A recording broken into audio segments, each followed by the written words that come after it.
In today's video, I'm going to teach you how to protect a DocuSign template from changes following the full 2025 guidelines. DocuSign is a critical tool used by many for electronic signatures and document management, and ensuring the security of your templates is a key part of maintaining integrity and confidentiality in your workflow. We'll walk through a clear process to add password protection, so let's dive in. The first step is to head over to the DocuSign website. This is where all your templates and documents are managed. Once you're on the site, look for the Templates tab, which is typically located at the top of the page. Go ahead and click on it. This tab houses all the templates you've created or have access to, giving you control over which documents need protection. Next, within the Templates section, you'll see a list of templates you have access to. Find the template you wish to protect. To proceed, click on the three dots that you'll find next to the template name. These dots generally represent additional options or settings you can tweak. After clicking on these dots, select the Edit option from the drop-down menu.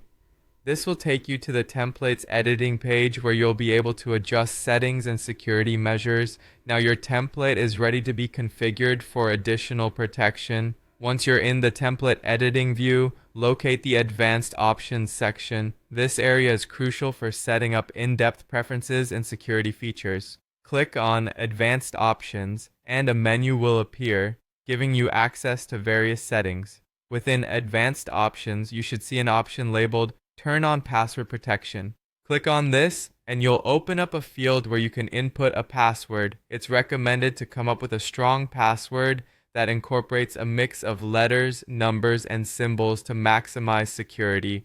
Remember, this password will be essential for any further modifications to this template, so it needs to be something both secure and memorable for those who need to know it.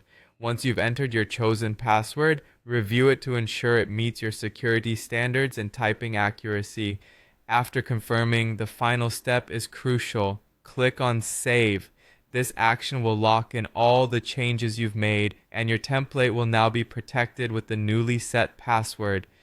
Make sure the password is stored securely, as this will control access to changes in the template. That's all there is to it. By following these steps, you'll have successfully protected your DocuSign template from unauthorized changes, adding an extra layer of security. This way, you can be confident that your documents will remain intact and preserved, safeguarding your workflow from potential disruptions.